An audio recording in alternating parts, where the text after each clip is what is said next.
On the phone, we have Miss Demi Lovato. How you doing, Mama? Great, how are you? Well, you and I are just going to have a little conversation, okay? Yeah, cool.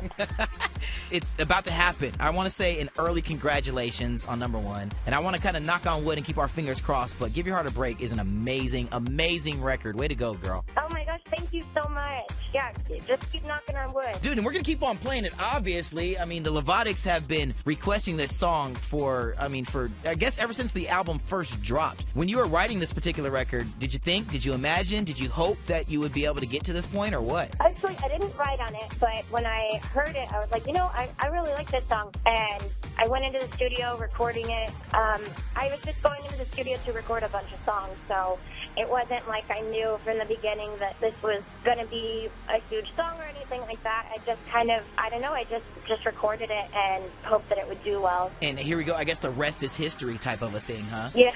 Dude, this is so cool. I mean, I didn't understand how the process kind of goes. When you do go into the studio and you're singing, records that maybe someone else has written for you, is it a personal connection and the reason why you choose to add those to your album? Yeah. I think that just because you don't write on a song doesn't mean that you can't make it yours. Yes. And Skyscraper was another song that I didn't write on, but I definitely related to it so much, and I had an emotional connection to it, and I knew that I had to record it. Yeah. And I'm really glad I did. Here's what I want to ask when you go out and you perform these records also. When you get out in front of the audience, because I was there and I saw, thousands of young men and women both. First off, they're screaming so loud. I don't know, do you hear that when you're up on stage performing? Because it's ear-piercing from the crowd, dude. Oh, yeah, I hear it. It's crazy.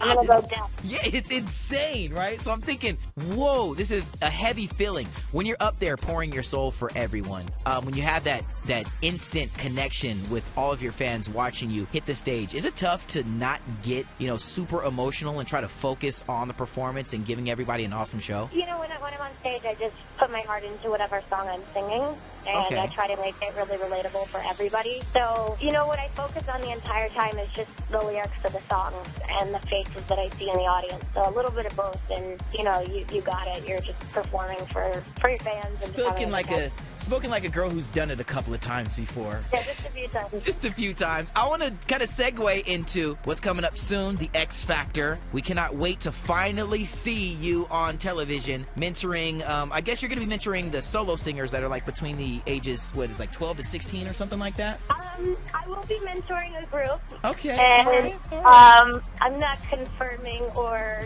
denying the age group in particular, but not everything that you read on the internet is true. I like that, because now I'm getting it from the horse's mouth. At least I know not to believe everything I see on TMZ and those other places. But I will say this much: when you're going there and you are mentoring a group, I think the first time that we spoke, when you were just about ready to kind of get set up for the X Factor, and you were saying that it was kind of difficult to judge and it was difficult to give your constructive criticism. Has that become a little bit easier and a little bit more comfortable for you now that you've been doing it for a couple of months now?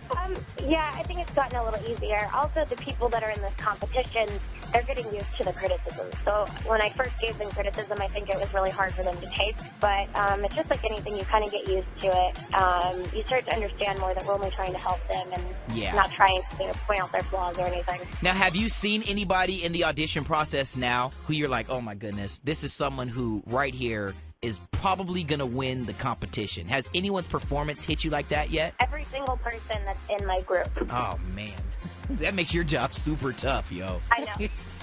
I don't envy you on that one right there. I don't want to, well, I'll say this. I don't want to get into what I read on the internet, but we can't confirm nor deny, but there are a couple of celebrities who might be having their hands in being a part of the mentorship. We're seeing that Bieber's done some stuff with L.A. Reid. How about you? Is there anyone that you would like to maybe come and help mentor your group of singers once we get to see the X Factor? Yeah, I mean, I don't know who else is coming in onto the mentoring part of the show. I had a mentor guest on mine, and I actually am not going to say it because I don't know if I can talk about it.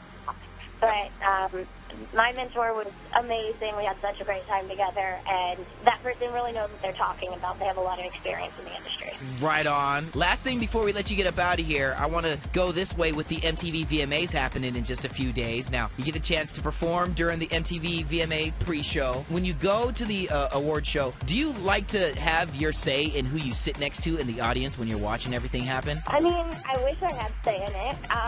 You never want to sit by someone you don't like, and you always want to sit by someone you do. So, that's for sure. It can be a little uncomfortable. Yeah, sometimes it's a little uncomfortable, but for the most part, I don't have many enemies, I guess you would say, so I'm fine with sitting by whoever. I do like to sit by my friends, though, so we can talk and, people watch. It's really fun to people watch at those events. That's one of the things that I always wanted to be, was like one of those seat fillers. Yeah. That would be kind of cool, I would think, Well, don't know if you heard this. The other day, he was talking to Ryan Seacrest, and he's kind of asking if the two of you might be able to hook up, not like that kind of hookup, but get together while you're in LA at the same time for once for the MTV VMAs. Our buddy from 1D, I think it kind of rhymes with fingernail file, I guess we can say. I'm actually getting my nails done right now, so that's so weird. Oh my God. I'm not even kidding. But yeah, no, I'm excited. I don't get to see Niall a lot because he obviously lives in a different country, Yeah. and he's so busy.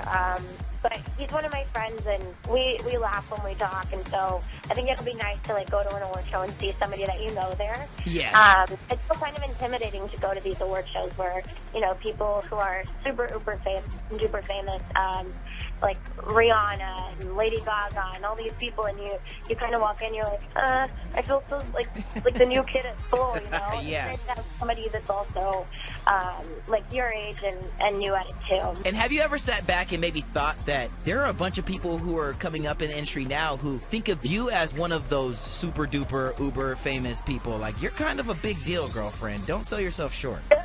Well, thank you. I just I don't really think of it that way.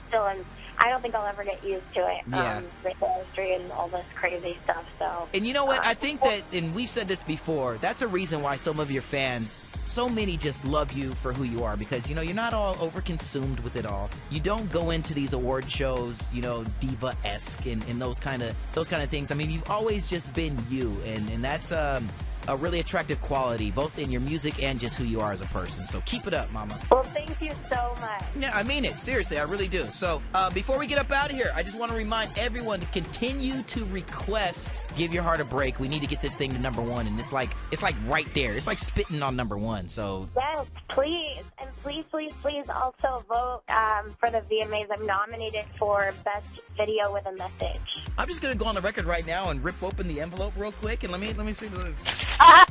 Yeah, and the award goes to Demi Lovato. I mean, it can't get, any cooler than to give it to you. Your music is the epitome of what music needs to be. Something with feeling, with passion, and music with a message. So good luck on that, but if I had a crystal ball, I would say you're going to be having to prepare an acceptance speech pretty soon, girlfriend. Oh my gosh, thank you so much. No problem at all. Well, continued success. Good luck on the X Factor. Can't wait to see what happens, and we just want to say thank you from everyone here at Saturday Night Online Live for being such an amazing young woman. We appreciate it. Well, thank you, and thanks for supporting the record. Give Your Heart a Break. You rock, Demi. Go ahead and get those nails did, girlfriend. Okay, thank you.